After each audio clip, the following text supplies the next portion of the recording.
characters are still living at the Baron's estate. They've been ostracized and verbally abused by others in the household, but they still have no idea why. We want to capture how naive and innocent they are, despite their pain. Chevres will be playing the role of the older sister, Tulip, and Ayaka will be the younger sister, Iris. Be sure to get close-ups of the main characters at the right moment. Silence on the set! Lights! Camera! Action! Let's go! Tulip, Mother's been out for quite a while now. Perhaps she went to pick some flowers on the way home. You know how she loves flowers. Iris, Tulip! I'm home!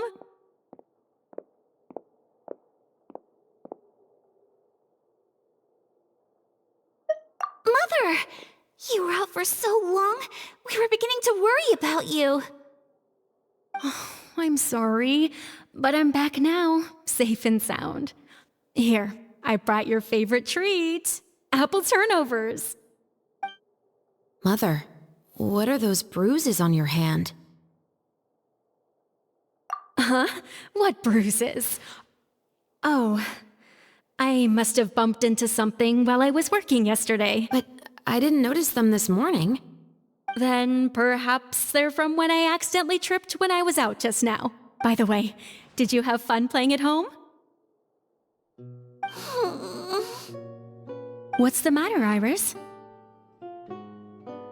Well, we've realized that no one really wants to play with us. They even took Iris's doll and spat at us. And they even called us names. They said we were... Shh. It's all right. Don't worry. Girls, listen to me. It doesn't matter what anyone says. Don't listen to them. No one can define you with such words. You both have wonderful lives ahead of you. Just like your names. You will both blossom like beautiful flowers. Maybe your time to blossom hasn't quite come yet, but one day, you two will bloom more beautifully than anything else.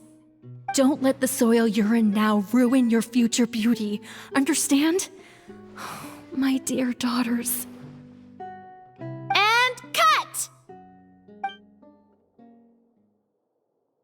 Not bad. The actors' emotions were all on point. Let's keep that take. Also, if our clapper loader could avoid shouting at the start of the scene next time. Oh, got it. Great. I was a little worried that my nerves would get the better of me. What about you, Chevres? I felt fine. The lines weren't too difficult at all. Seems like Farina must have adapted the role nicely. You two were great. I couldn't tell it was your first time acting in a film. You should have more confidence. Thank you for your encouragement. Positions, everyone! We'll move on to the next scene after we try a few more camera angles.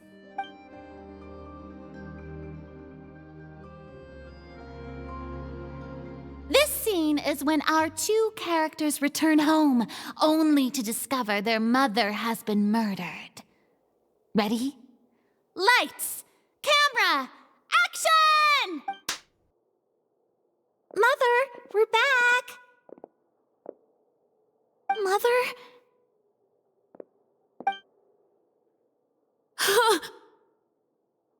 What's wrong, Tulip? Iris, stay away! Huh? Why? What's... Mother! Mother... She's...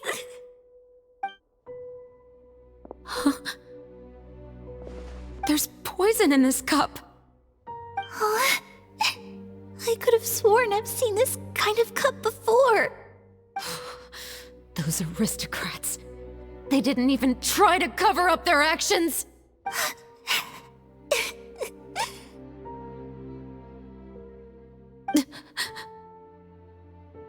Iris, we need to leave this place. Leave? But now... Anywhere. All I know is that we can't stay in this house.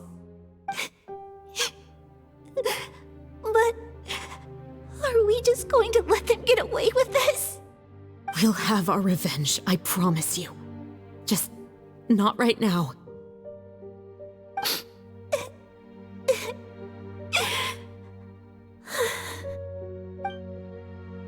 Come on, let's go. No, wait. We can't just leave Mother here like this. At least let me leave this rose with her. That's why we went out in the first place. To buy her this flower. All right. Goodbye, Mother. We'll avenge you. Someday. And cut! Beautiful! Great performance! Oh my, you're so amazing, Ayaka! I was surprised too. Thank you for the kind compliments. Actually, as soon as Director Farina said action, I told myself not to think about anything. I just felt the weight of the moment and became the character. It's quite similar to practicing the art of the sword. You clear your mind and focus only on what's happening in front of you. Ayaka's performance was amazing. Have I discovered an acting prodigy? Pipe down, everyone! We need to move on to the next scene!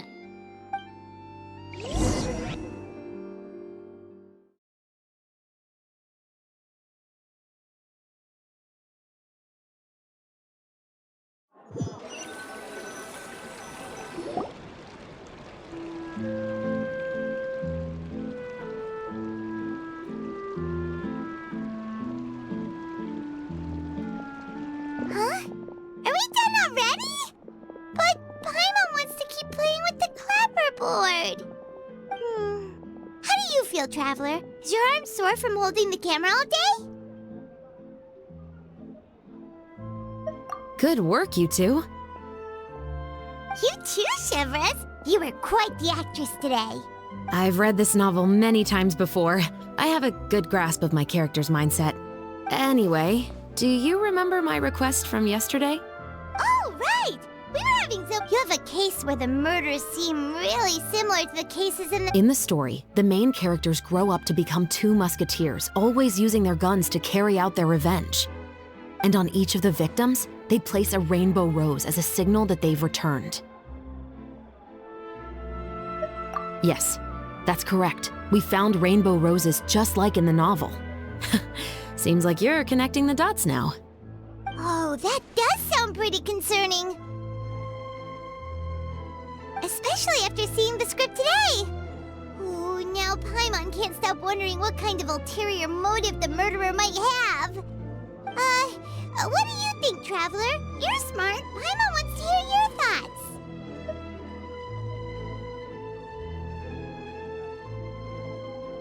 Good. On behalf of Fontaine's Special Security and Surveillance Patrol, thank you for your dedication to justice. There's no time to lose. We should start investigating right away. Follow me. Huh? Right now? But we just got done filming all day. Paimon's... The most valuable intel always comes after nightfall. They are like small, remote islands in the middle of the sea. If you don't stay vigilant, you will pass right by them in the fog. That's how one of my favorite books always puts it, at least.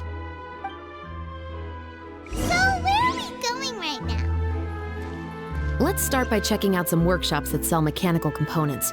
If the culprit is making their own weapons, it's very likely that they'll visit those sort of places.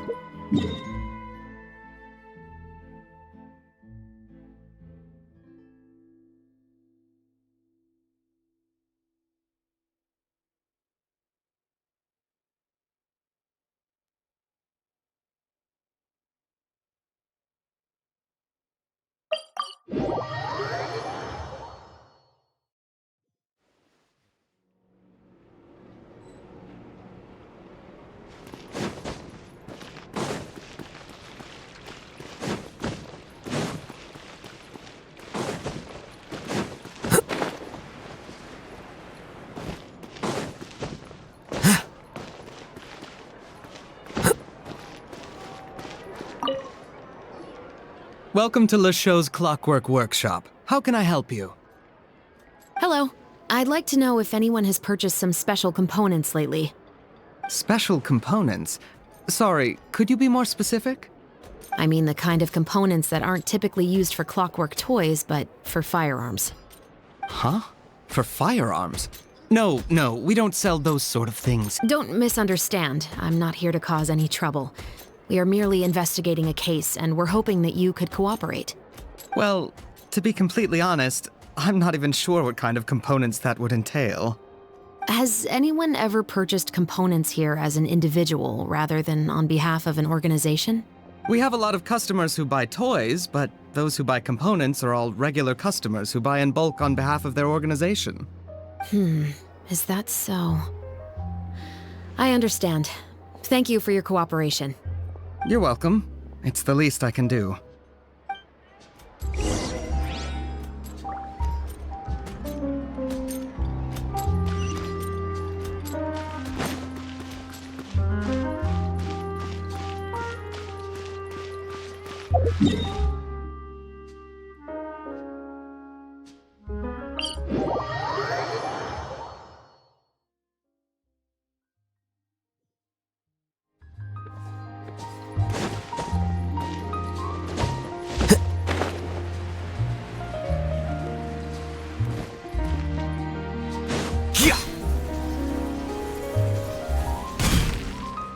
A bitter pill to swallow.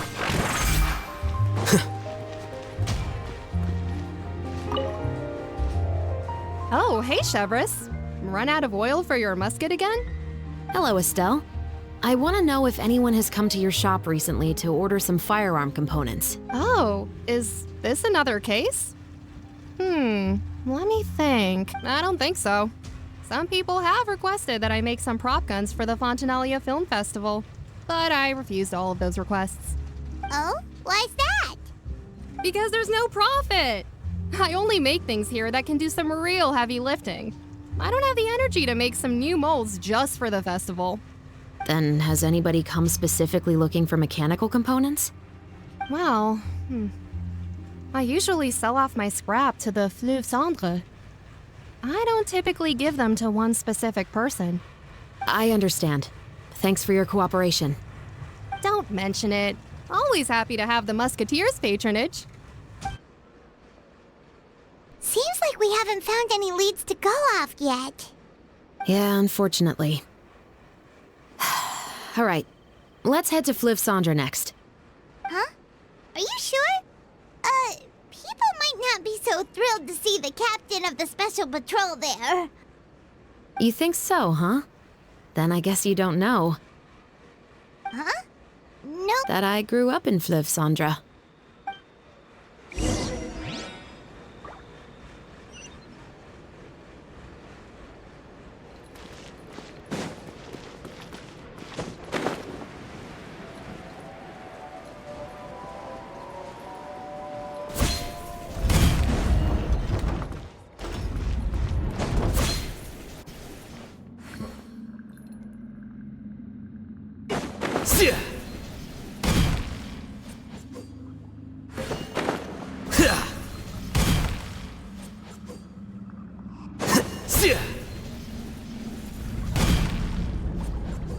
Mind the side effects.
Quicker.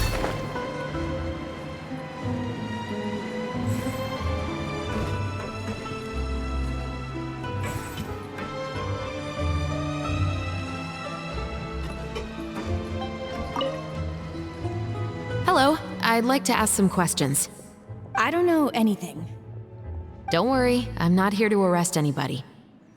You say that now. It's the truth. Here, take this as my guarantee. Wait, did Paimon just see what she thinks she saw? Is the captain of the Special Patrol bribing a citizen?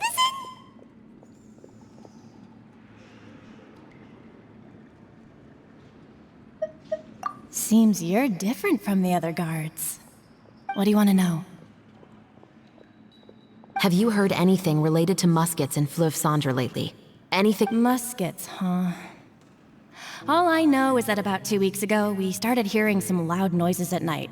So loud that it's been waking me up. Were they gunshots? Possibly. It's hard to tell around here. Someone's house collapsing, a pipe exploding somewhere, it's all the same. But the noises I'm talking about definitely happened after I fell asleep. Do you know where the noises were coming from? I don't remember clearly. Is it that you don't remember, or that you need to think about it some more? You tell me. Then please, think about it some more. She's giving her even more Mora! The noises came from the end of the Southern Waterway. I came out and had a look for myself when I wasn't sleeping well, but I didn't dare get too close. That's all I know. All right, I'll take your word for it. Thanks for the pâte de fruits.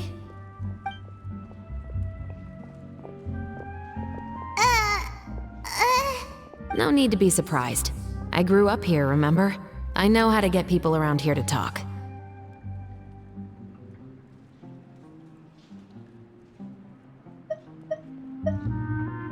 My apologies, I'm all out of sweets.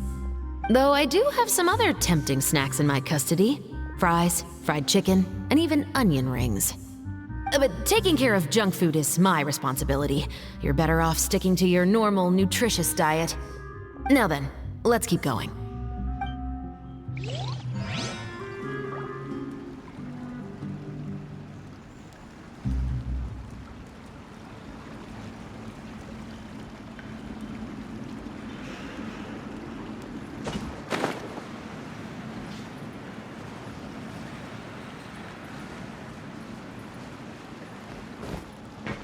Adventuring underground is way more fun than I thought.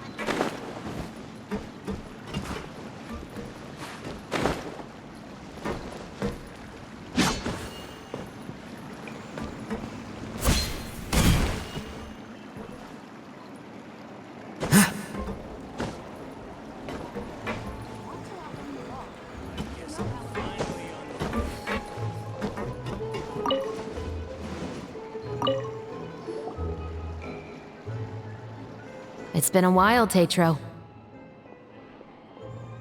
Please, just get on with your request.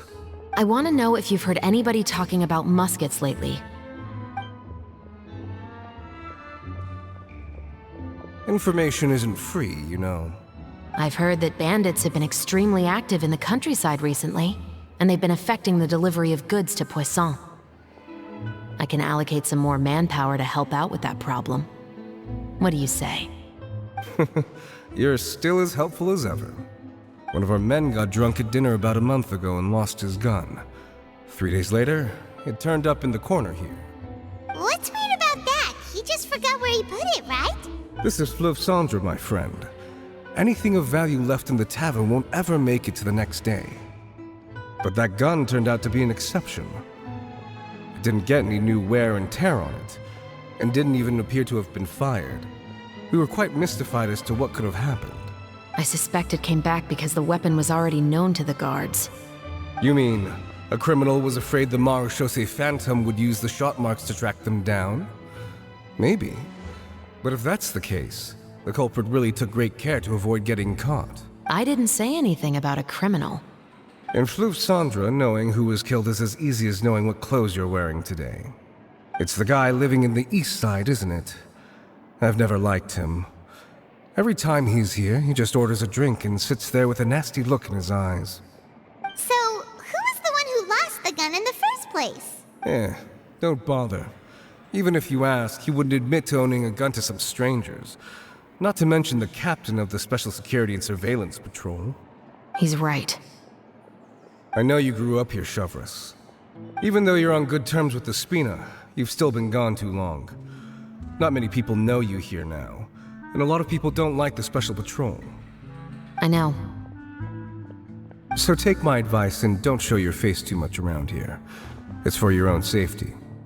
I'll come and go as I please, and I'm afraid I'll be appearing more often due to my work.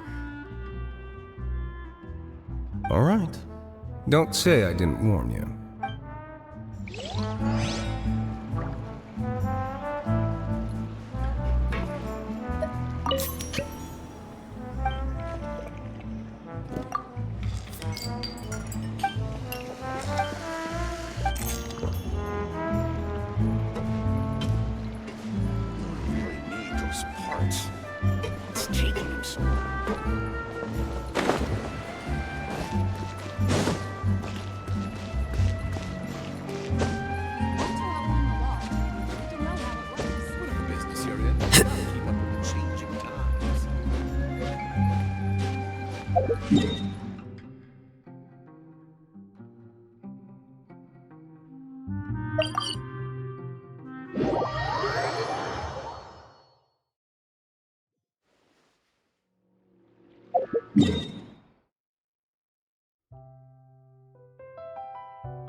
What's all this?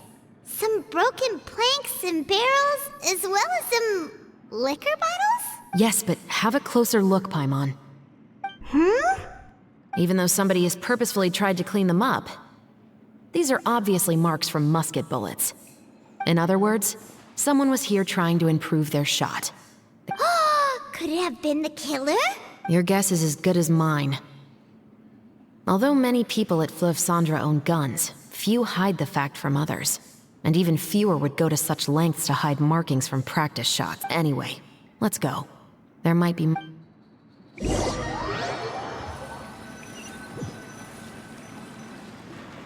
Seems like that's all we'll be able to uncover for today. Paimon feels like we managed to learn a lot more here than up on the surface. Yes. Assuming that everything we found is indeed connected to our suspect, then their timeline was probably something like this. A month ago, our suspect found a gun and took it home to disassemble it. Once he'd figured out its mechanics, he brought it back. In the following weeks, he used some parts to create his own makeshift musket and took it to the Fleuve Cendres for target practice. Then, a few days ago, he found his target and carried out the murder. Once the deed was done, he left a rainbow rose on the body, just like the scene in the novel.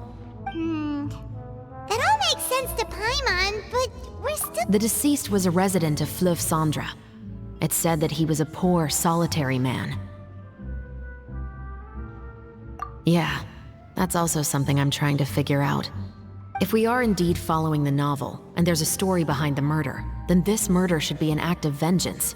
But according to our investigation, the deceased didn't have any enemies. He was no saint, but no one's heard of a rival who hated him enough to shoot him dead, much less care to leave a rose on his body. What message is the killer trying to convey, and to whom exactly?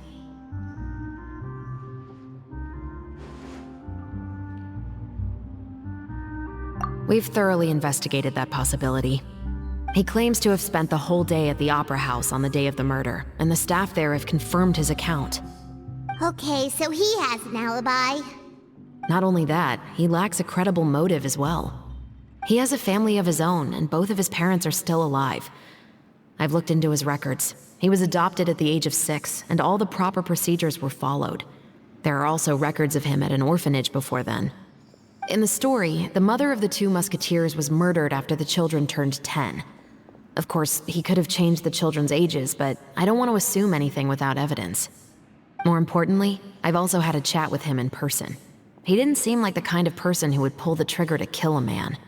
Then, what should we do now?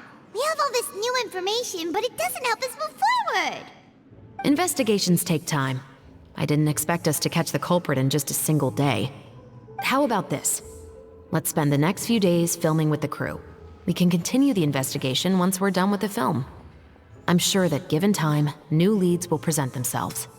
Wait, but weren't you saying Intel is like small, remote islands in the middle of the sea just a moment ago? Wouldn't you just miss them if you were to stop looking? Ah, but the book had more than one reference to the islands, Paimon. Oh? What else did it say then? As long as you spend enough time sailing through the fog, you'll eventually come across an island.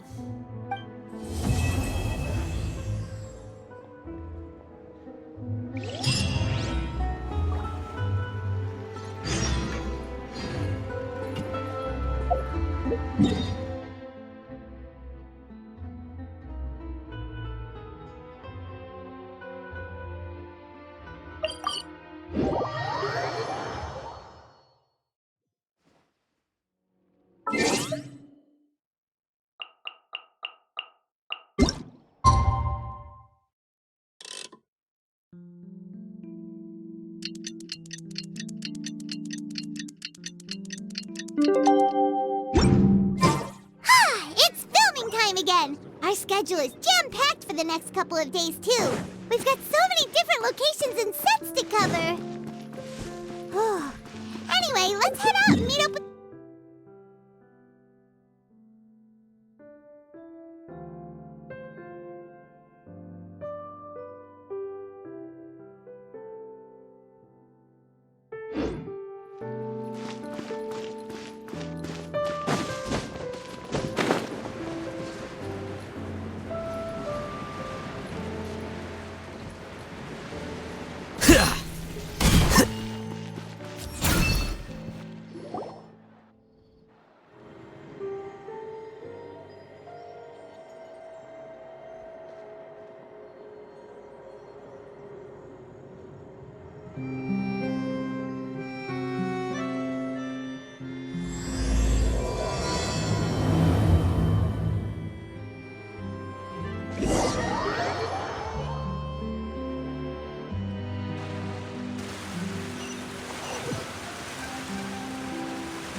Good work, everyone! We're looking to wrap with our two main ladies today. I can already smell our success. What do you mean, looking to wrap?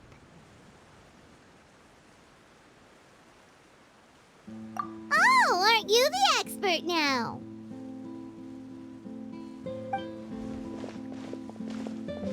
This upcoming scene is the two Musketeers' final confrontation with the Baron. There will be quite a bit of action, but no choreography beyond what we've already rehearsed. Anyway, get ready. Lights, camera, action! The view is beautiful tonight. It reminds me of that fateful night 10 years ago. And now that I've said it, I can even make out the faint fragrance of herbal tea in the air. Enough, villain! It's time that you pay for the death of our mother! My dear Iris, have you forgotten your manners? How can you speak like this to your own father? I'd sooner swallow all of my teeth than call you father. What did I expect? Seems the daughters have turned out to be just as obstinate as their foolish mother.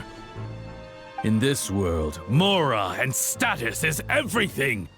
She thought she could blackmail me using her children and force me to grant her recognition and concessions? Ah, how naive can a woman be? Mother never asked a single thing of you.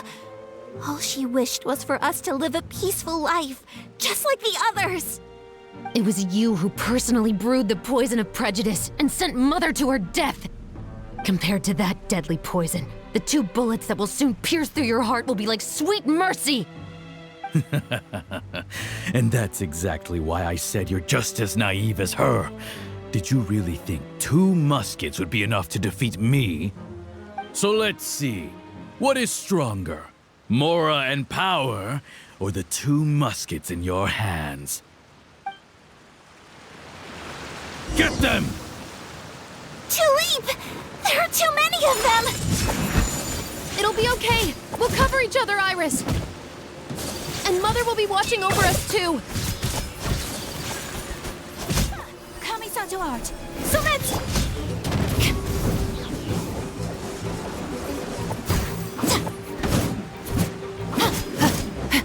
Justice will prevail! Ha!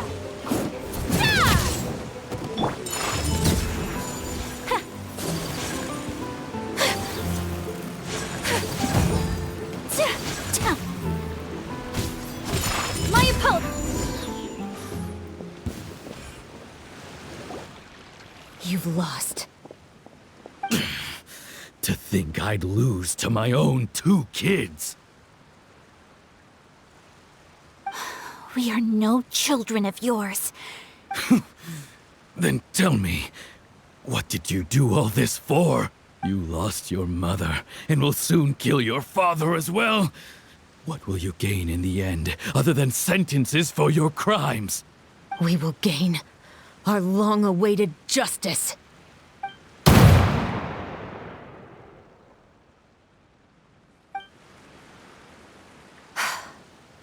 It's over.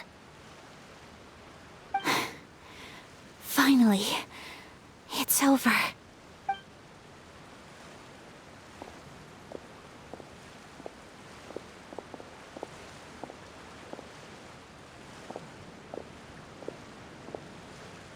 So, where will you go now, Tulip? I'm not too sure, Iris. Maybe somewhere with lots of flowers? After all, Mother always did love going where the blossoms were. What about you? I want to go visit Mother's grave. Yeah, that's not a bad idea. Huh? Tulip, look! What is it? It's Mother's favorite. The rainbow rose.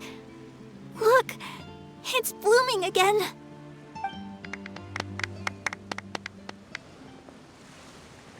Excellent! That was beyond mesmerizing. Even I didn't expect the scene to go so well. And we got it in a single take. All right, everyone. We've got a wrap for Tulip and Iris. Congratulations, Ayaka and Chevrolet! Thank you. I didn't expect our parts to wrap so quickly. I wish I could savor the experience for just a bit longer. Paimon totally understands. Paimon's not ready to say goodbye to the clapperboard either. Filming has really been a lot of fun. You were great too, Chevrolet. The way you said, long-awaited justice. It gave Paimon chills. That is indeed my favorite line in the whole book. I still remember trying to act it out in my room the first few times I read it. Whoa, Paimon would have never guessed you're that type. Who doesn't like stories where the guilty are punished and justice prevails over evil? Don't forget, I'm the captain of the Special Security and Surveillance Patrol. Captain, I have something urgent to report. Please excuse me, everyone. I'll be back in just a moment. It's okay, don't worry about us.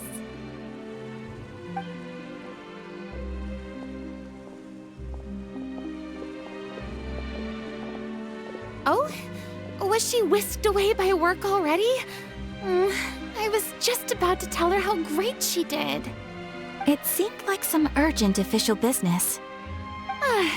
Then perhaps we should thank the stars that we were able to wrap both of your parts so quickly today. Switching around the filming schedule would have been a real pain. Anyway, I actually came over to let everyone know that we're all done for today. You can go home and get some rest. And one last thing, Miss Ayaka. Your acting skills today were immaculate as always. Are you sure you won't consider taking up full-time acting? See, I just happen to know this great troupe that's still looking for a lead actress. Thank you for your kind words, Director Farina. Unfortunately, there are still many matters that I have to take care of back home at the Yashiro Commission.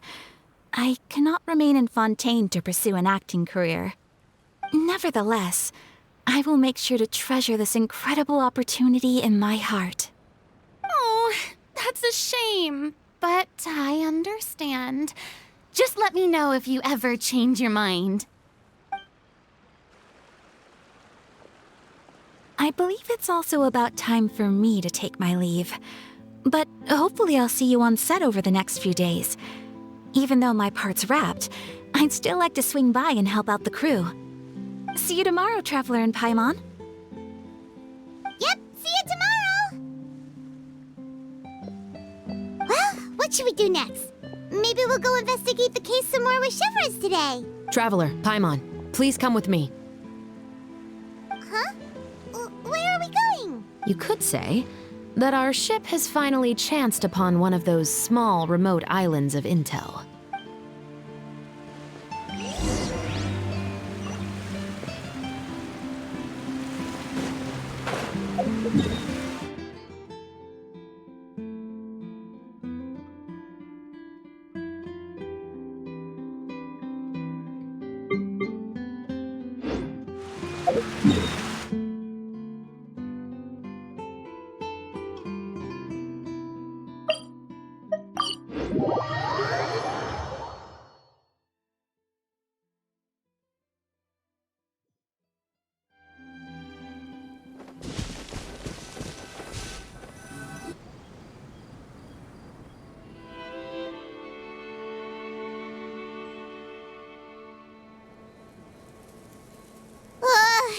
Paimon's exhausted. Paimon definitely didn't expect having to float this far after a full day of filming. So, Chevres, why did you take us here? Affirmative. It wasn't anything conclusive, but it should show us a clear way forward. Have you ever heard of someone by the name of Emily? Oh, you mean that famous perfumer? She's a good friend of mine. She's lent me her aid several times in the past to resolve some difficult cases. After I discovered the rainbow rose at the scene of the murder, I sent it to her. After all, she's probably the foremost expert on flowers and scents in all of And then? There was nothing remarkable about the flower or the trace amounts of soil left on it. But according to Emily, the rainbow rose left by the killer was derived from a very rare cultivar. Huh. Paimon didn't know that there were different varieties of rainbow rose. Paimon just thought they grew everywhere in the wild. Flowers that are deliberately cultivated will always show some different features from those that bloom in the wild. We already knew that the rose left at the scene belonged to a special cultivar, but with Emily's expertise, we were able to pinpoint the place where it was first picked from. Oh, Paimon gets it now. So whoever first planted that rainbow rose was probably the killer. Precisely. And after we checked what we learned against some sales records from the past, we discovered that there's only one person in all of Fontaine who could grow and sell this specific cultivar. Really? It's the novelist. But didn't you say he had an alibi? To be clear, I haven't changed my mind about him. I still don't think he was the one who pulled the trigger. However, that doesn't mean the true culprit never visited him at his home or never purchased a rainbow rose from his garden. Whatever the case, we will have to confirm a number of things with him. So you mean the next place we need to go is... Yes, we're going to pay him a visit at his home.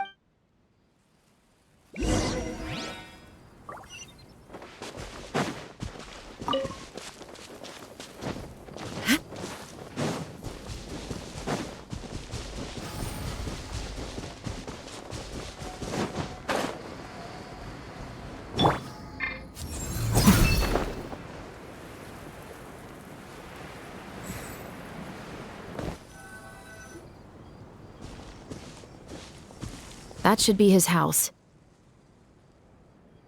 There are so many Gardamex stationed around the place. That's pretty unusual, right? According to what he told me last time we spoke, he hired them so he won't be harassed or disturbed. Huh. So there are a lot of flowers in his garden, but Paimon doesn't think we'll be able to pick one without alerting the Gardamex. Right, which is exactly why I think there has to be a special connection between him and the killer. So, should we knock? Just wait here for now. I'd like... But they're so far away! Don't forget, Paimon, I'm actually the real-life captain of the Musketeers.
All clear. Let's go. Wait! Paimon's a little nervous now that we know he could be the killer. Can we go over our plan of action again? I'll go knock on the door and make sure it's safe inside. Once we're sure that we're in the clear, I'll ask him to come with us for a quick round. But can't we just arrest him? We still have no evidence that he's the killer, or that he lent the killer any direct aid. Still, it would be appreciated if you could pick a rainbow rose from his garden for me while I'm talking to him. It'll— Sure, no problem.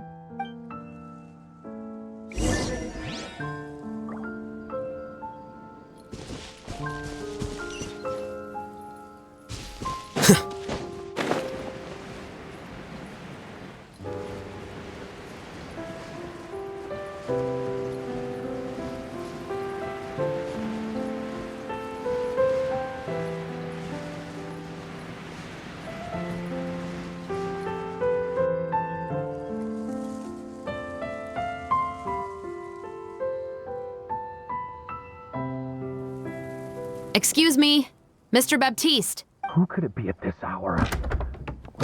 Oh, it's you, Officer Shavras.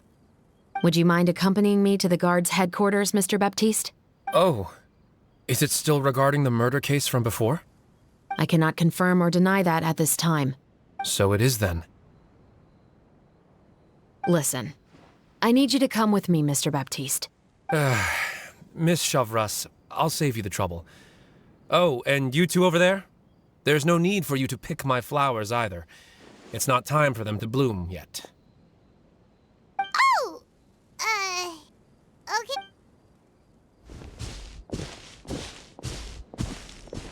By saving me the trouble, you mean— I will confess. I was the killer. Huh? He just admitted— Please relax, everyone. I'm not armed. The musket you're looking for has been buried in my backyard. Then it's my responsibility to inform you, Mr. Baptiste, that everything you say right now will be used as evidence for the inevitable trial. Yes, I am perfectly aware of that. I must say, I hate this feeling. Oh? Is it because I confessed? Or because you've been proven wrong? Both, I suppose. For the same reason as the one I wrote out in my novel, of course. I did it to exact revenge. I know you haven't figured out the link between the two of us. Had you done so, I'd have been taken away to the headquarters a long time ago. But that won't stop me from always remembering his grotesque face. After all, he was the one who killed my mother. Your mother is still healthy and well. You know, I was adopted as a child. I was referring to my birth mother. That was never recorded in the orphanage's records. Please forgive a 6-year-old child for concocting some lies to protect himself after watching his mother die right in front of him. So, your novel, it was like a record of... No, of course not. It was a work of fiction with many embellished parts. But I am indeed the illegitimate son of a wealthy and influential man who abused his power to murder my mother. That part was 100% real. But the man you killed didn't have a Mora to his name. He was a hired assassin, an irredeemable beast who sank his fangs into a defenseless woman just for a few bags of Mora. But if that's really the truth, you wouldn't be telling us any of this now. You still haven't managed to take revenge against your father, the true mastermind behind it all. I never thought I'd hear that kind of thing from the captain of the Special Security and Surveillance Patrol. I'm simply skeptical about your motives. It's simple, really. I've grown tired of everything and don't want to shoulder this burden anymore. You may have considered me too soft to pull the trigger. Well, as it turns out, you are exactly right. I've become overwhelmed by the aftermath of the murder. So you're going to call a stop to your revenge, just like that? The true mastermind is too rich and too powerful for me. I've accepted that I will never be able to avenge my mother alone. And so what? The characters in your book never gave up. Now, Officer Shavras, I'm the one who has killed a man, aren't I? Are you trying to convince me to commit another crime? What's your father's name? How do you plan to prove the veracity of all of your claims? Well, I'd like to speak with you privately. Sure. Why don't we speak privately at the guard's headquarters? No, it has to be here. I must ensure that we won't be overheard. Fine. Let's talk here. When I said won't be overheard, I meant by anyone. I would like to speak with you and you alone.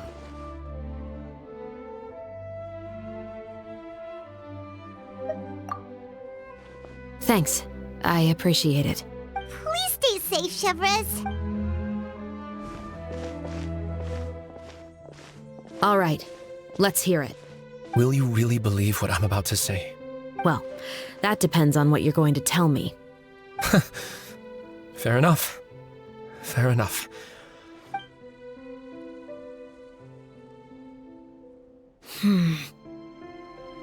So that's how it's all connected.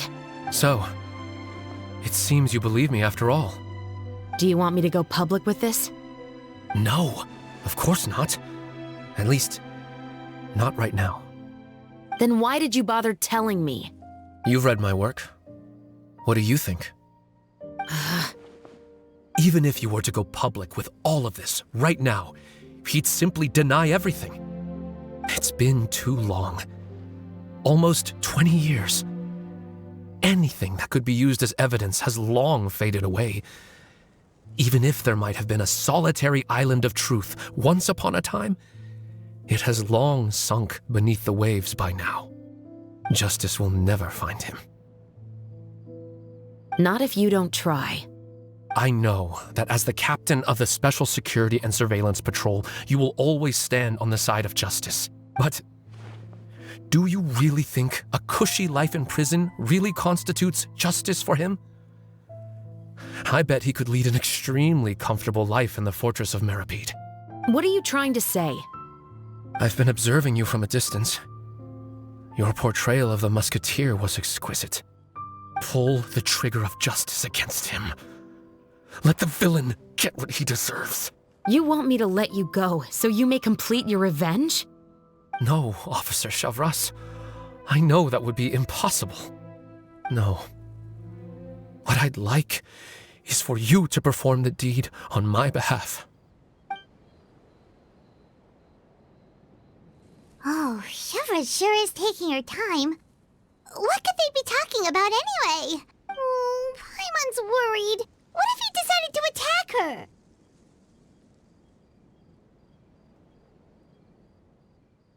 Oh, still. Do you have any idea who the rich person might be? And why the novelist doesn't want us to hear what he's saying to Chevres? Sorry to keep you waiting, you two. Hey, how did your talk go?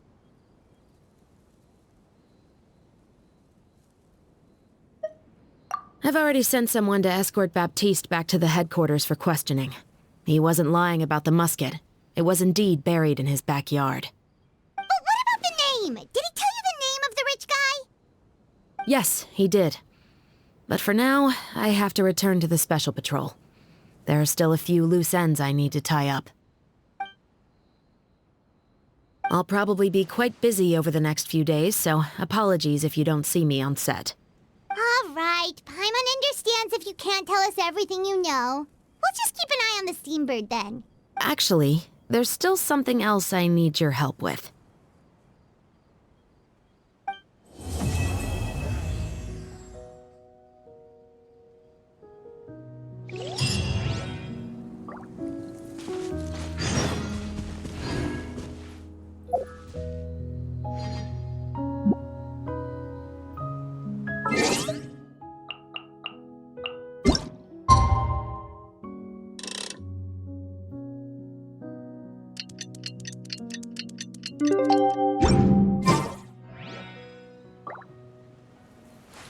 Wait.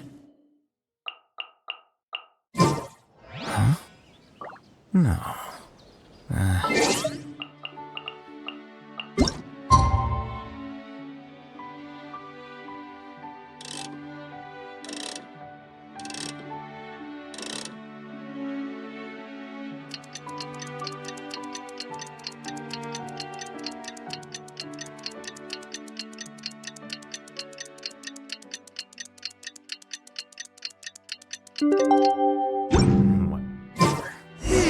We haven't seen Chevra since that night at Baptiste's place.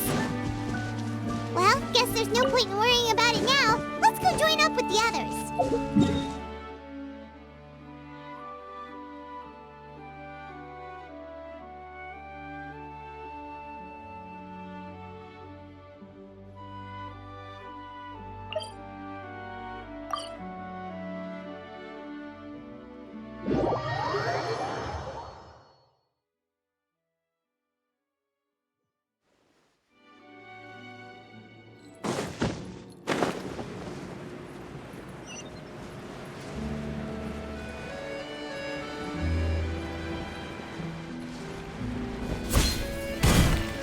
Quicker.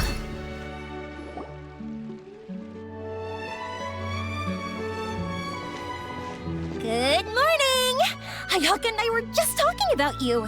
Is Chevra still not joining us today? Probably not. We haven't... Huh? That's such a pity. Director Farina said that we've only got a few small scenes left before wrapping up. She even said that she'll get me into a couple scenes, so everyone will have a chance to shine in front of the camera. We were also planning on having a victory feast once we're all finished filming. You can join us, right? If only Chevros was here. I still haven't taken a photo with her. I'm afraid that can't be helped. Those special patrol folks are like phantoms when they've got a case on their hands. But to be honest, I'm even more concerned by what I read in the Steambird earlier this morning. It said that the killer in the murder case was none other than the author of the 2 Musketeers. Oh yeah, I heard about that too. He came forward and confessed his crimes, but gave no explanation as to why he pulled the trigger. We didn't know about this case at all when we joined the film. Is it going to affect the reception of our work? From a pure publicity standpoint, this will draw a lot more attention to our film.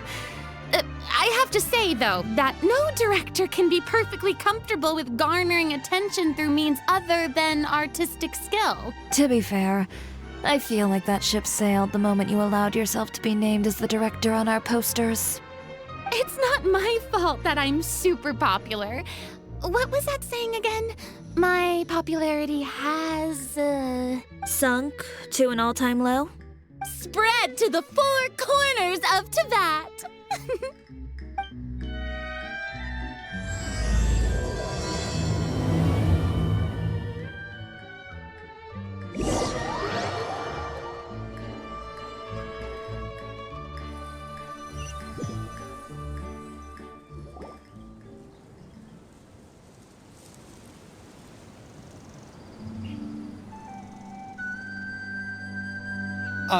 Excuse me, everyone. Xavier! Feels like it's been ages since we last saw you. I've been talking non-stop with the Film Association, and I'm absolutely swamped trying to coordinate the film's marketing. So forgive me for not being around more often, but please believe me when I say that I will make sure everyone's hard work gets the exposure it deserves. Oh, seems like you've been fighting your own battles. Yes, that's one way to put it. Oh, and before we begin the final round of filming, please allow me to finally introduce you to the original investor of our film, Mr. Morris. A pleasure to meet you all. Yes, glad to make your acquaintance, Mr. Morris. We've heard about the issues you've encountered with your financial situation, and genuinely hope that things have taken a turn for the better. Oh, well, the situation has indeed improved somewhat. Don't worry, Mr. Morris. Accidents and last-minute challenges happen all the time. There's no need to blame yourself over it. The good news is that we're almost done filming now, and I would even say that this is the best story I've ever seen. Is that so? I see, that's great news. All right, now that we've gotten all the pleasantries out of the way, let's get this show on the road. We'll mostly be filming typical people and scenery from the streets today to improve the sense of environmental ambiance in some parts of the film. Oh, and there'll be a cameo for Mr. Kamisato and Miss Yoimiya as well.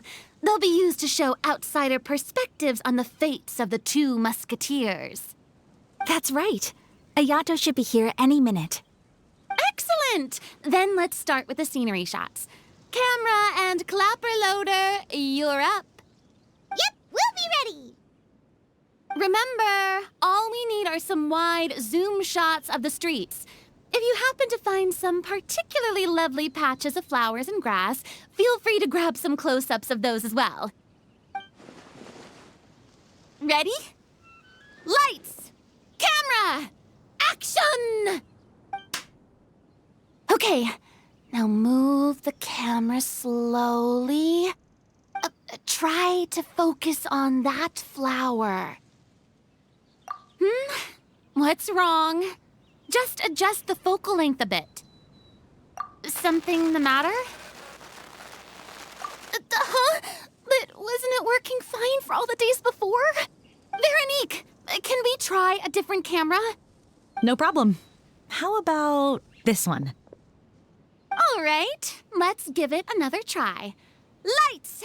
Camera! Action!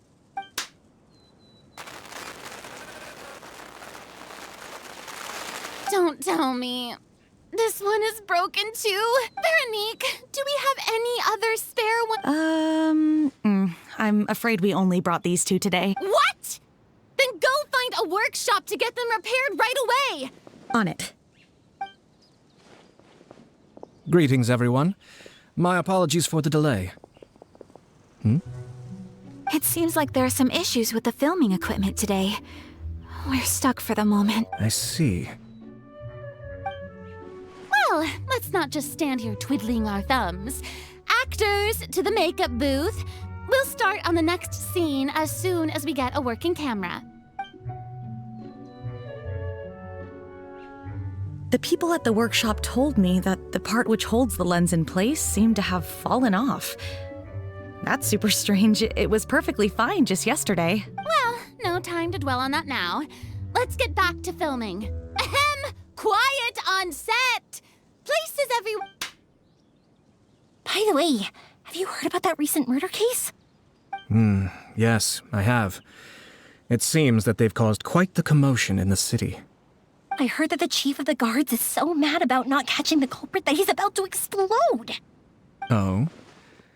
I find that quite hard to imagine, considering how he already looks most days. Director, we have a problem. Oh, we're in the middle of a take! Couldn't you wait until we wrapped up this scene? No, Director, our film, all the finalized film that we've been keeping in the case has disappeared. Oh, wait, well, what did you say? Mr. Bono, please take me to where the film was kept right away. I'm coming too. No, Yoimiya, you have to stay here. Oh. Okay, listen up. Everyone who's not working on this current scene can go with Bono to look for the film. Everyone else, stay put and wrap up the scene. Unbelievable. How could all these problems happen in just one day? We're back. How did it go? Did you find the film? We found it in the sewers. Huh? In the sewers? We discovered it just in time, so we should still be able to salvage it. The others are checking now to see if we lost any specific scenes. You scared me for a moment there.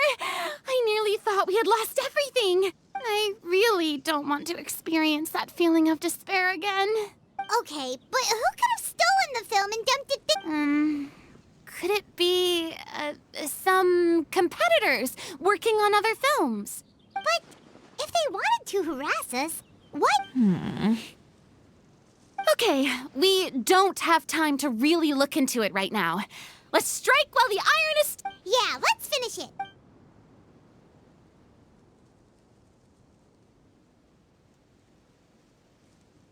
I would like to officially announce that our entry to the festival, The Two Musketeers, has now concluded filming!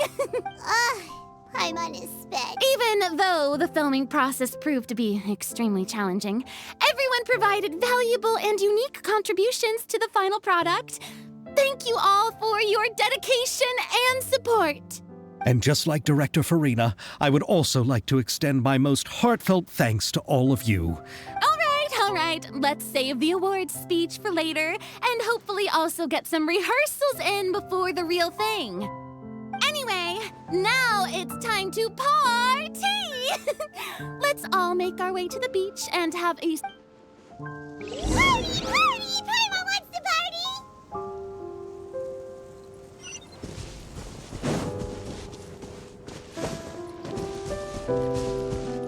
Whoa, this place is hopping. Everyone's finally getting to relax after rap. Farina! Oh, my darling clapper loader and camera operator. Paimon thinks you worked even harder than us. Honestly, Paimon was getting a little tired of playing with the clapperboard by the end. Worst of all, Paimon started having dreams of you shouting, "Lights, camera, action!" into Paimon's ears. The actual dream can't even start until you've yelled that. Hey, if anything, shouldn't I be more grand and delightful than your dreams? We've been through so much together, and that's how your brain remembers me? That's not Paimon's fault. We've just used the clapperboard too much lately. Anyway, what's most important is that we wrapped the film. I'm pretty confident that we'll take first prize. Hey, no need to mention the official name. Wait, now that you mention it, if we did win the prize, would Farina just get a statue of herself? Come on, I don't need that kind of attention. Xavier can accept the reward on our behalf. But just imagine! Farina accepting the Farina Award and holding a Farina statue. I'm going back to my dessert now. You all can keep discussing that on your own.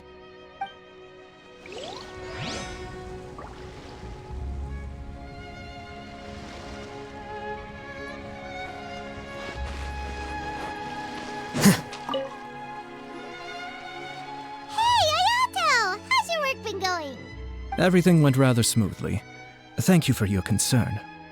Ayato told me that we've already confirmed the dates for some Inazuma Fontaine cultural exchange events. So the next time we visit, we'll be doing so in our capacities as the representatives of the Yashiro Commission. Oh, that's great! Then maybe Paimon will be able to find Fontaine detective novels in Inazuma from now on! Oh, wait, wouldn't Yaimiko get upset if that happens? That would be stealing some of her business. You've got a point. She's always complaining that light novels have become bland and too predictable after all. The cultural exchange won't only feature literatures of both nations, of course. We have also made plans for cross-cultural engagements in the fields of gourmet cuisine, toy making, and artisan craftsmanship. Whoa! Paimon's getting super excited now! When the time comes, be sure to visit and participate in all the events.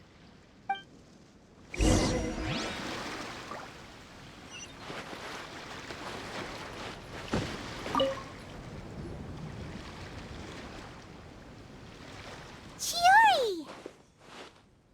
Hey, you two. Are you not really into these kinds of big social occasions? Not particularly. But this is still better than Fontaine Fashion Week.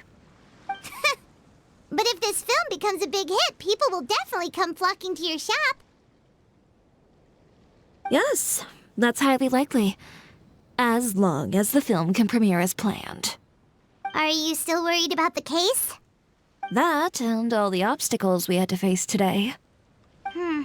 You're right.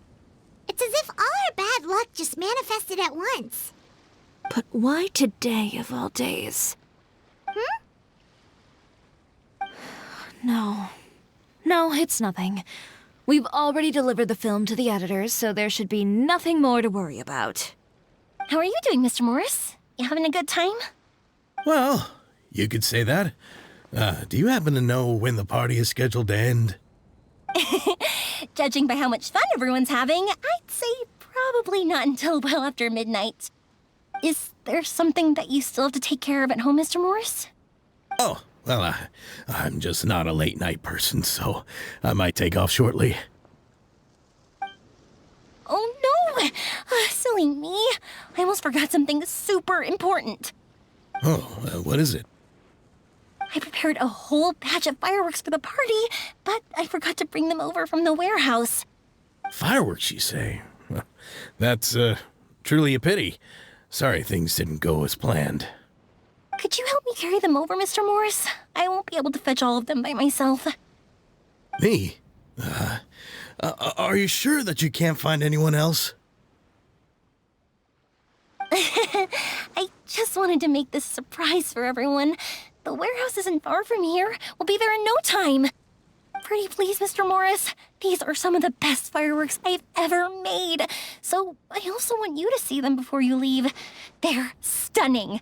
I promise that they'll be a once-in-a-lifetime experience that you'll never forget.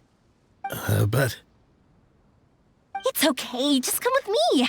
If we're sneaky enough, nobody else will see us leaving.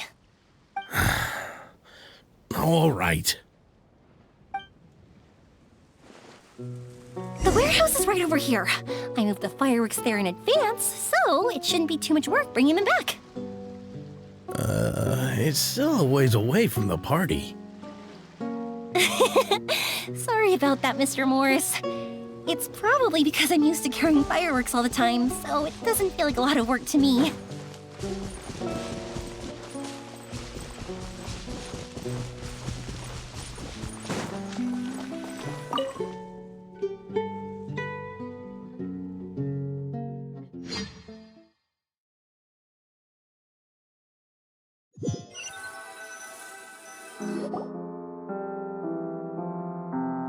It's dark in here.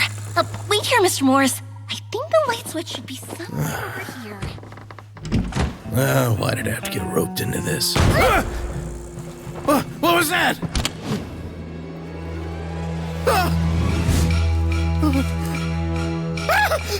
Who's there? Get me out! Get me out of here! Did you really think you'd get away, Morris?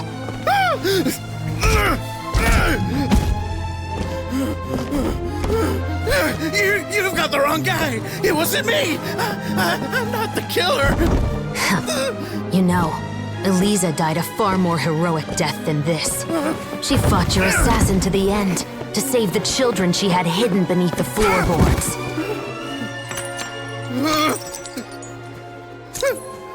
That is Eliza's pendant, the one with a photo of you two inside. The one you gave her. Ring any bells? It's a fake! It has to be! There's no way! No way your assassin didn't destroy it, you mean?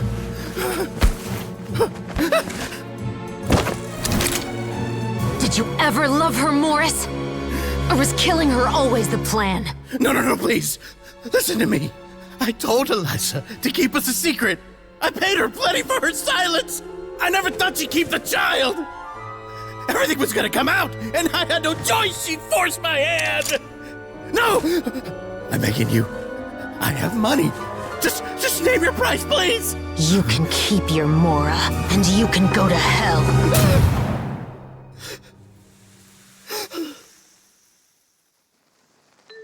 I'm Captain Shovraz of the Special Patrol. Morris, you're under arrest for Eliza's murder. Huh?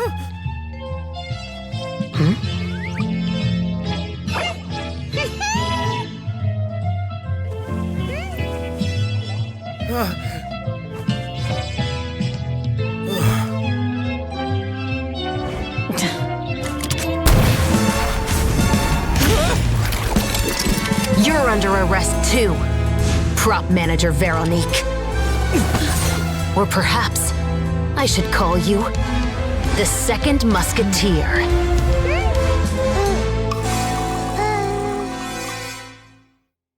Wait, what's going on? This wasn't in the script. Drop the gun, Veronique. Why? Why would you keep me from exacting revenge on this heartless monster? Drop your weapon. This is my final warning.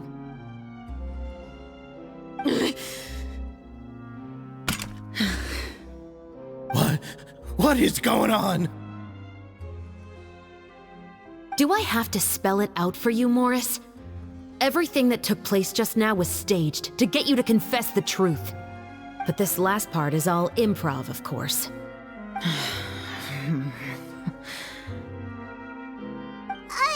Shivers, you told us you wanted us to help you stage a play. You never said anything about the Second Musketeer. It's because even I had no way to confirm my theory until now. Thank you for your performance, Yoimiya. Could I trouble you to go and bring in the other Special Patrol members? They should be on standby just outside. Oh, and please tell the other cast members not to worry about us. We'll be rejoining them shortly. On it!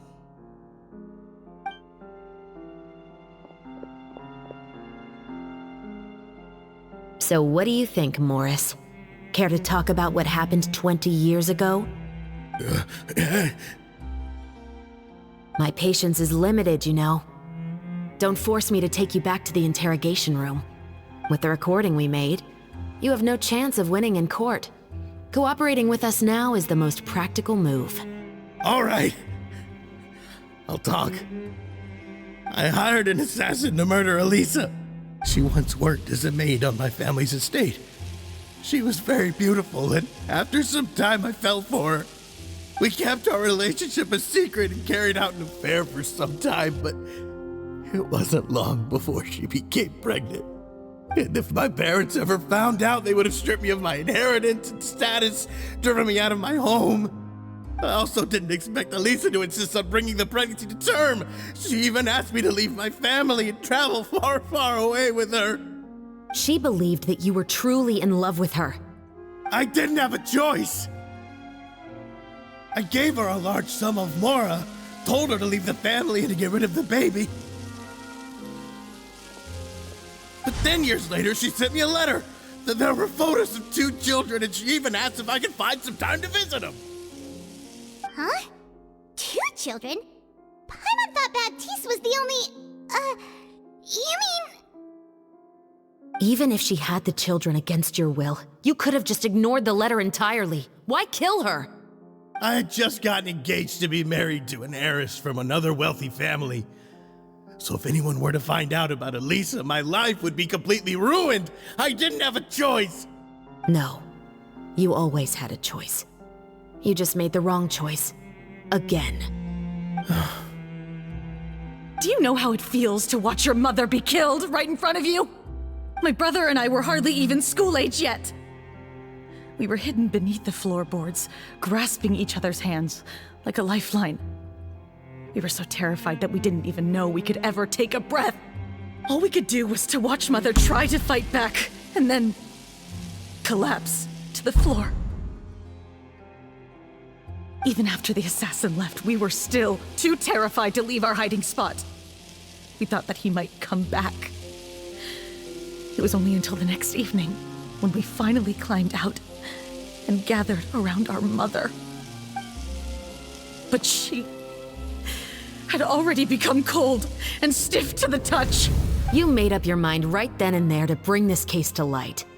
Not only that, we resolved to get our revenge. And that's why you became the Musketeers. No, that's why I became a musketeer. The man from before was also killed by me. My brother had nothing to do with it. I figured as much. You did? I once told these two that he didn't look like a killer to me. His confession from that night also rubbed me the wrong way. I think what really tipped me off was, how could I not feel a sense of regret in him? Huh? He confessed faster than any criminal I've ever met, but he didn't say a single word about you. He insisted that he was the sole perpetrator in the case. But after the questioning ended, I disassembled the musket we dug up from his backyard, put it in front of him, and told him to reassemble it. Wanna guess how far he got? He had no idea where to even start. He's never touched a gun in his life. Based on that, I determined that he was not acting alone.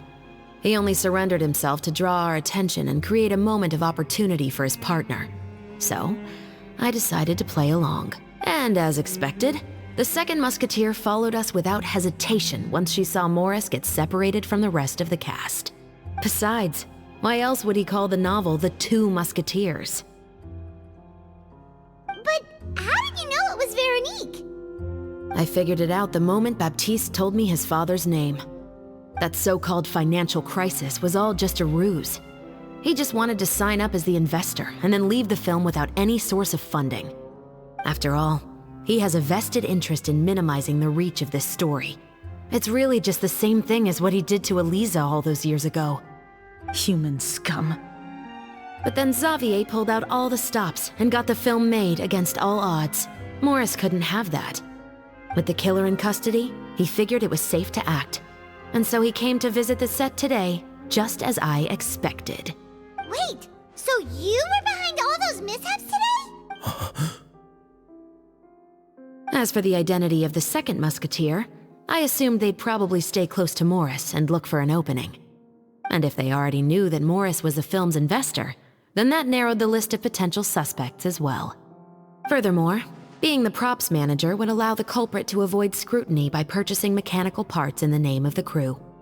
With that hypothesis in mind, I went back to check Baptiste's orphanage adoption records. Guess whose name I saw on the same page, just a few lines from his. My brother. He trusted you. As in, he trusted me to perform the deed on his behalf? He trusted you to stand on the side of justice. I am. I thought you could do it as well. Oh, the look on your face when you told him to go to hell. I really thought you'd put a bullet in his brain. You know what he has done. Are you telling me that you'd rather see him spend the rest of his life living like a king in the fortress of Meripede? I will never be able to forget the feeling of my mother's cold, lifeless hands. And you would call this ending fair? I won't lie, Veronique. I did hesitate when your brother first told me about the truth. I wondered. I agonized over whether I should really put a bullet in his head. So why don't you? Because that should never be how justice is carried out in this world. Perhaps, to you, justice is simply reciprocated. An eye for an eye, and a life for a life. But everyone has their own understanding of justice. If everyone were to pursue their own definition of it, there would be no more order in this world. Today, you'll kill Morris, and tomorrow, his children may come for you. The world cannot render judgments based on a desire for revenge. That will only lead to a cycle of revenge, as well as the destruction of order and civilized society. Fontaine is founded on a set of laws and a standardized code of justice. That is why we are the nation of justice. But with all that said, I will promise you this.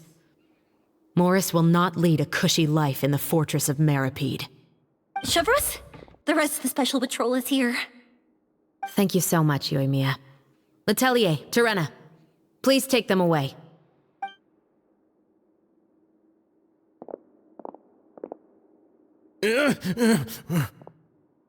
I still can't agree with your reasoning. I know. Justice has not been delivered. At least, not today. Chevros. Let's go. We should give an explanation to the crew. Thank you for your concern. I'm fine. I'm just thinking about the things in life that have driven people to take justice into their own hands.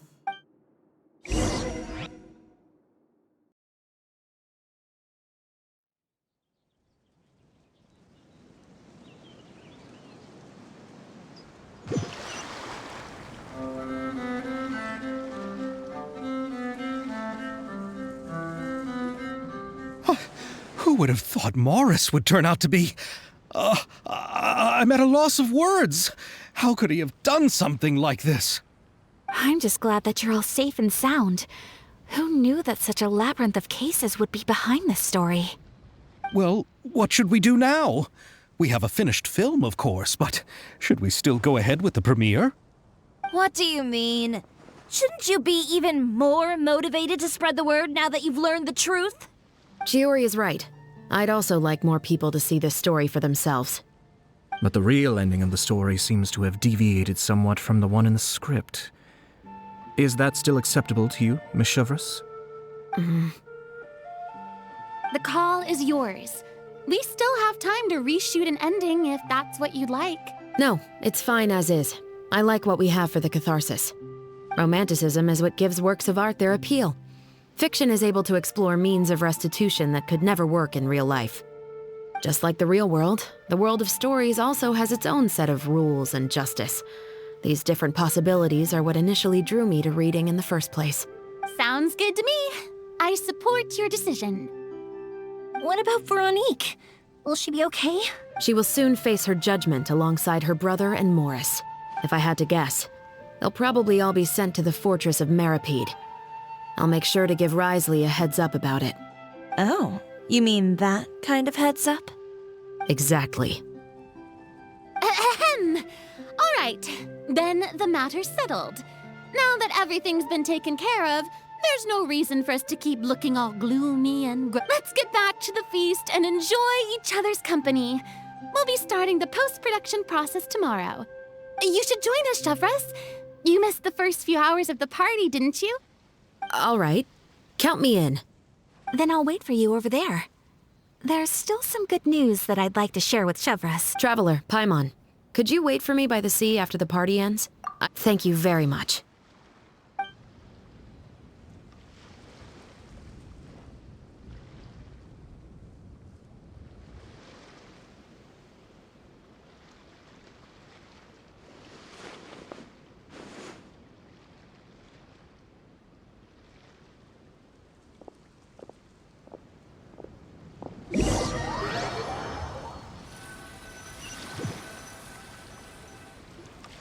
Sorry for the wait. Oh, we weren't waiting long at all. Is there something else you wanted to tell us? No, I don't have anything new to share. I just felt that since you were my investigation partners, I should have another conversation with the two of you. Traveler, how would you have responded to Baptiste's request if you were in my shoes?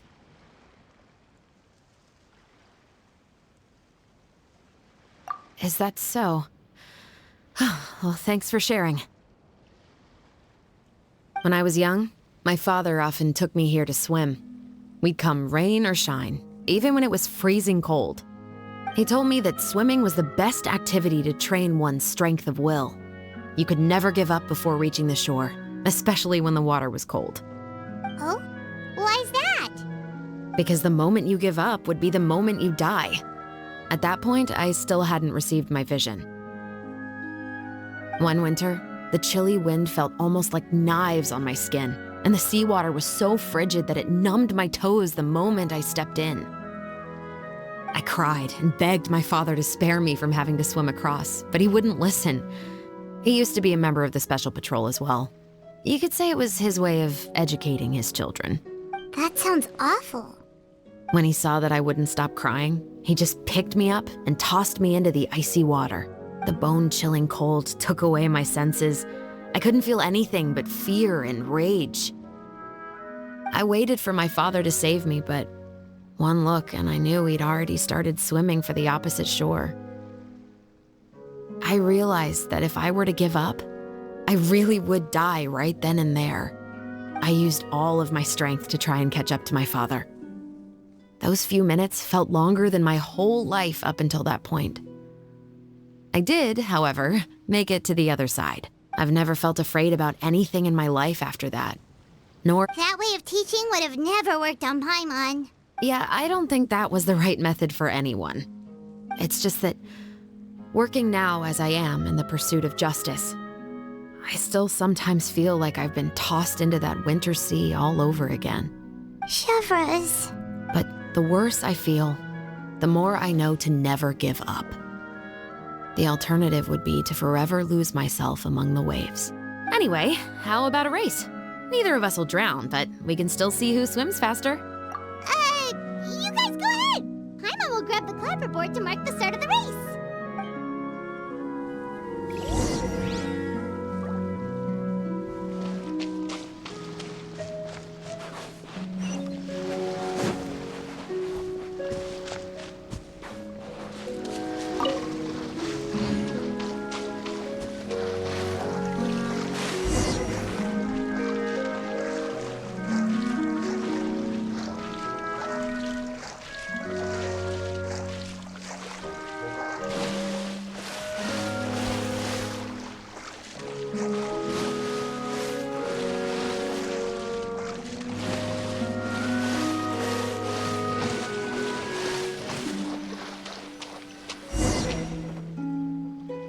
Oh, that felt good.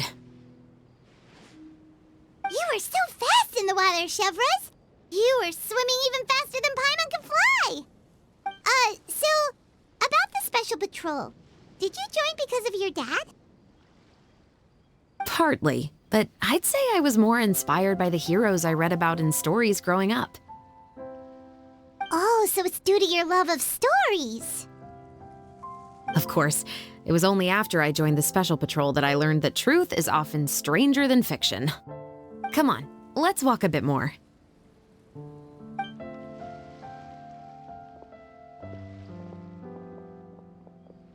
To be honest, I do sometimes question whether the decisions I make are the right ones. But I know that no matter what, I must keep swimming. Because the only thing I've got my eyes on is the shore in the distance.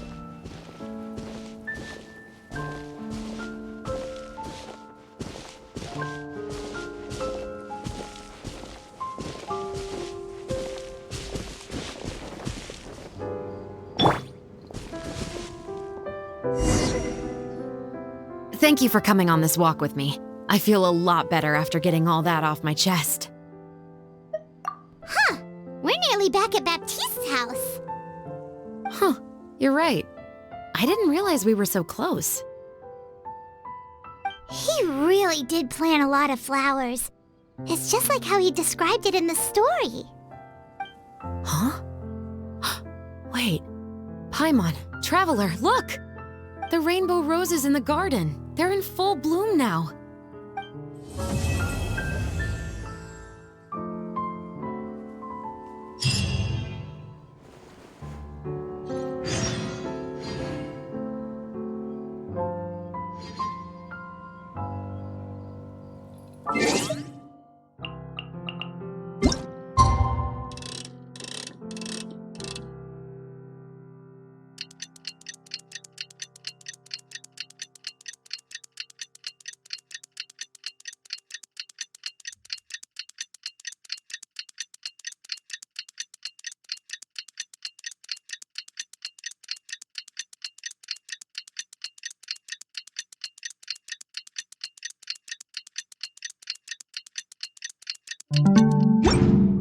Wait.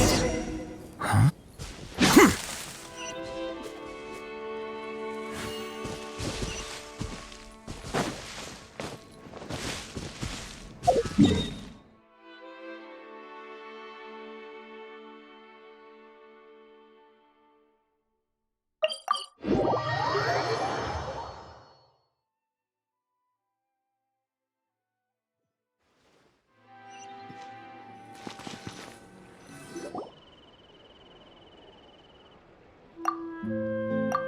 Xavier, it's been a while. Hey there, you two! Sorry I've been scarce. I've been buried in marketing and preparing the film for release ever since we wrapped post-production. The award ceremony is today, right? Paimon wonders if we'll win the Farina Award. I'd give it a 90% chance. Farina! Oh, Paimon didn't know you were already here. You're earlier. I'm sure the others will also be here in no time. Xavier, if we end up getting called on stage, shouldn't you come up with a name for our crew? But we don't even know if we're going to win. I wouldn't want to jinx our chances by celebrating early. Just open your eyes! Surely you've seen the audience's reactions to our film. We've had nothing but critical acclaim. You've also had conversations with the Opera House's operating staff, right? Didn't they want to increase the number of showings? With the mora you've made from the box office, you can now open your very own film company. But that's all credit to my amazing crew. You've all helped to make this a reality, so I can't be the only one asked to come up with a name. Well, give it some thought.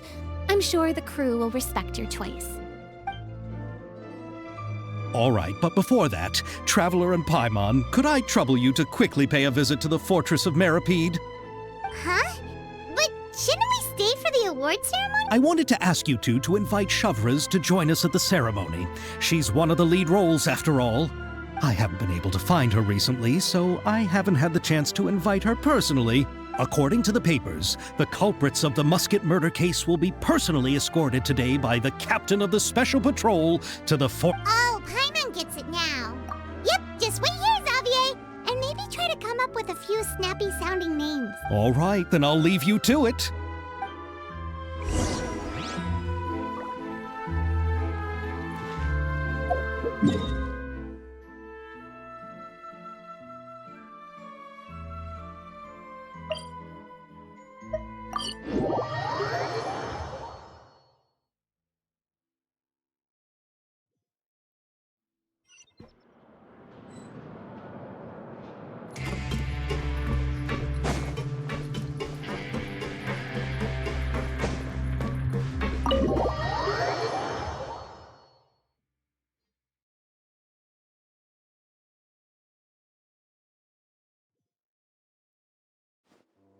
This is as far as I'll be taking them. I'll leave the three of them to you now.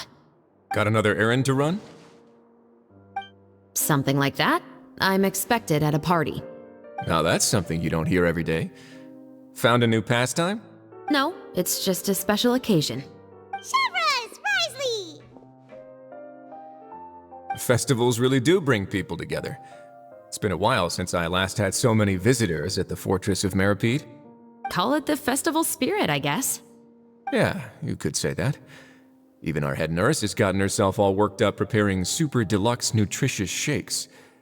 Just one gulp and you'll have met all your nutrition needs. Were you talking about work just now?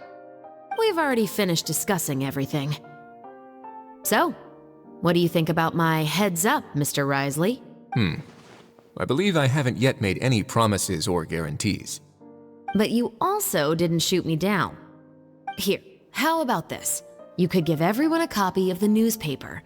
Perhaps on the day when the cover story happens to, oh, I don't know, expose a certain someone's misdeeds from 20 years ago? I suppose then a certain someone may soon find himself the most unlucky person in the Fortress of Meripede? While another two people will soon be hailed as heroes. Speaking of heroes, did you two need something from me? Oh, actually, we're here for... You're here to invite me to the party, right? Don't worry, I didn't forget. Ooh, then let's head back right away! See you, Risley!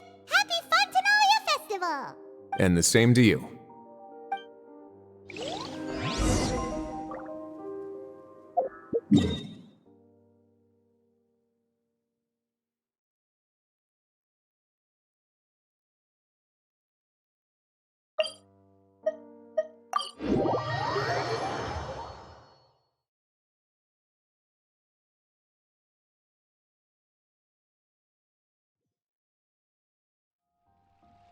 And the winner of the Farina Award for the first Fontanalia Film Festival is...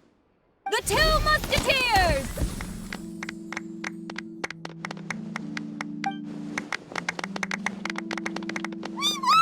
We really won! Congratulations, Mr. Xavier. We won? I can't believe it! I really can't thank all of you enough! See? My takes on Fontaine's entertainment industry have never been wrong. Now, please welcome to the stage the producer of the Two Musketeers, Mr. Xavier!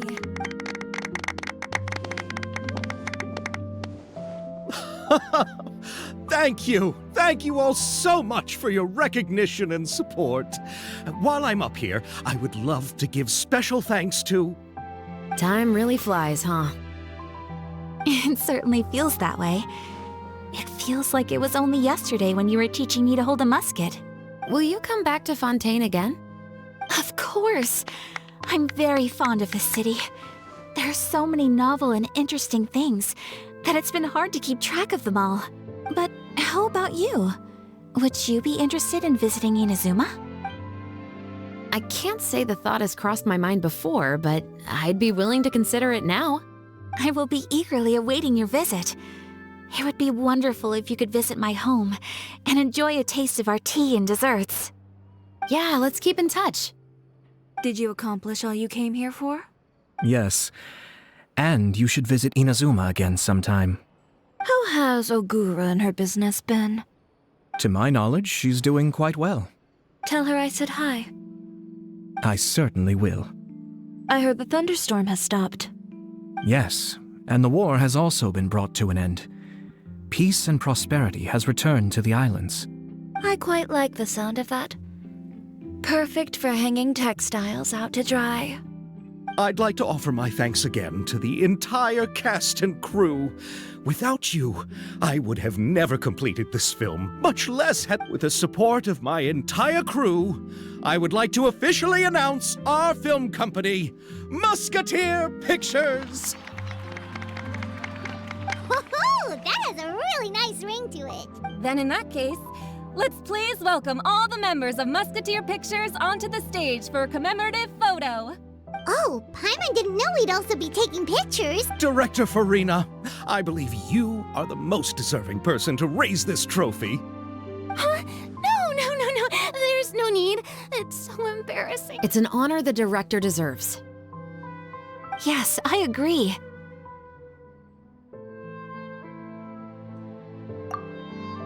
Just accept that you're not getting out of this.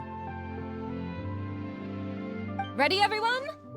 3, 2, 1. Musketeer Pictures!